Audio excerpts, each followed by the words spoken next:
Terima kasih klik video ini dan jangan lupa subscribe. Seorang suami berasa pelik apabila sebaik terjaga daripada tidur, dia mendapati isterinya tiada di sisi, tidak seperti hari biasa. Ketika itu, jam menunjukkan pukul 7 pagi. Dia cuba mencari isterinya di dalam rumah namun tiada. Selepas menyiapkan anak-anak dan menghantar mereka ke sekolah, dia menghubungi ibu mertuanya di Jempol namun kecewa kerana isterinya tiada di sana. Lelaki itu kemudiannya mencari isterinya di sekitar kawasan Simpang Pertang dan kedai makan milik mereka sebelum membuat laporan polis mengenai kehilangannya. 1 jam kemudian, suami malang itu telah menerima panggilan daripada polis memaklumkan penemuan mayat seorang wanita di rantau yang ciri-ciri fizikalnya sama seperti isterinya. Sungguh mendukacitakan apabila mayat yang dijumpai itu telah disahkan adalah isterinya yang tidak pulang ke rumah pada malam itu. Jadi, apa sebenarnya yang telah berlaku kepada mangsa? Ini adalah kisahnya.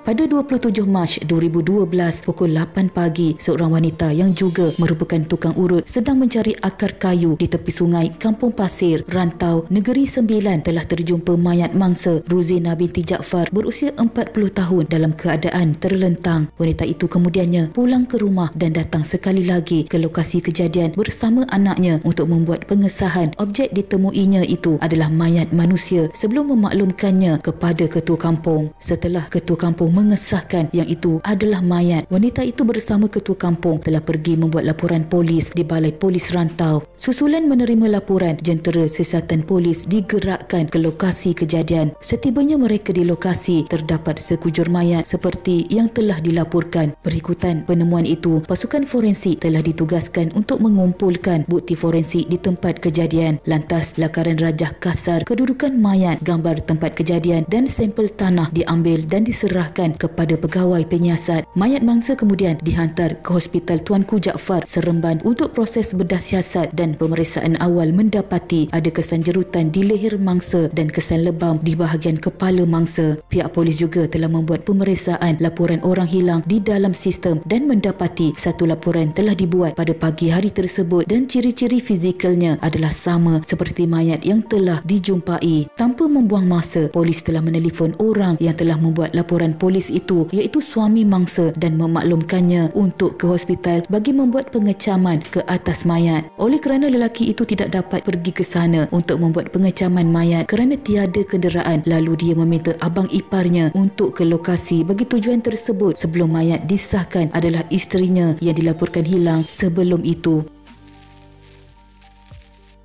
Pihak polis yang telah mendapat maklumat identiti mangsa telah memulakan siasatan. Siasatan polis mendedahkan pada sekitar pukul 11 malam pada 26 Mac 2012, suami mangsa telah pulang lebih awal ke rumah dari kedai makan miliknya dan mangsa kerana kurang sihat dan perlu menguruskan anak-anak untuk ke sekolah pada keesokan paginya. Ketika pulang, isterinya iaitu mangsa masih lagi berada di kedai makan milik mereka bersama seorang pekerja mereka yang bernama Baihagi bin Muhammad Jamil. Menurut Baihagi, pada sekitar pukul 11.30 malam, seorang lelaki ada datang ke kedai berkenaan dan memesan makanan serta minuman. Lelaki tersebut juga dilihat ada berbual singkat dengan mangsa sebelum beredar dari kedai makan tersebut pada lebih kurang pukul 12.30 malam. Pukul 12.30 malam, mangsa telah keluar untuk menghantar 2 orang anaknya pulang ke rumah sebelum kembali semula ke kedai tidak lama selepas itu. Pada lebih kurang pukul 2 pagi, seperti kebiasaan, Baihagi melihat mangsa beredar dan masuk ke dalam keretanya untuk pulang ke rumah. Selepas itu, Baihagi memaklumkan yang dia terus menutup kedai seperti biasa dan turut pulang ke rumah. Berdasarkan maklumat pekerja tersebut berkenaan pelanggan terakhir yang mengunjungi kedai makan mangsa, pihak polis telah menjejaki lelaki itu. Suspek Faizal bin Toet bekerja sebagai pengawal keselamatan di Kompleks Sukan Komuniti Simpang Pertang, Jelebu. Tiada di rumah sewanya apabila polis mencarinya di situ. Dia tidak pulang ke rumah sewanya sejak dari malam mangsa didapati hilang. Hasil risikan pihak polis kemudian telah berjaya menangkap suspek di kawasan Pam Minyak Petronas, Parit Raja, Batu Pahat, Johor. Hasil soal siasat berkenaan barangan milikan mangsa, suspek telah memandu arah pasukan penyiasat polis ke sebuah rumah di mana rampasan barang bukti telah dibuat yang merupakan rumah ibu bapa suspek di Felda Sungai Lui, Bandar Seri Jempol. Suspek juga menunjukkan seseorang yang kemudiannya mengesahkan dia ada membeli barang barang kemas dan rantai loket milik mangsa daripada suspek. Selain itu, sebuah kereta yang digunakan oleh suspek turut dirampas di mana sebuah pemain cakera padat yang ditemui di dalam kereta suspek sebenarnya adalah merupakan milik mangsa.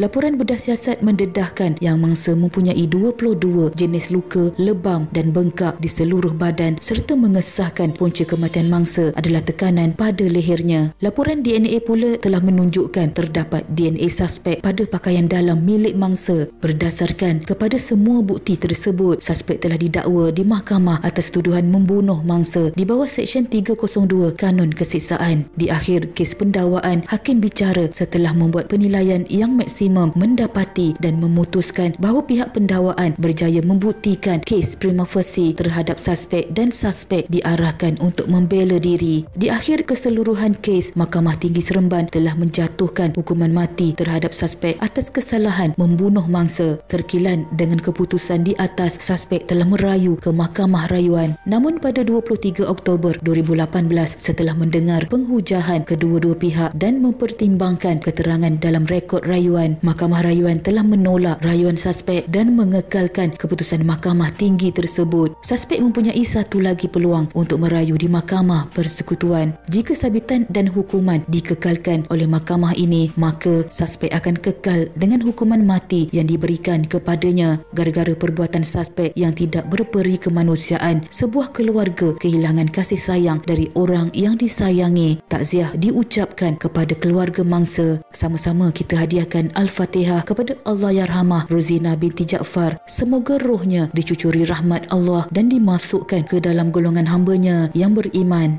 Sekian.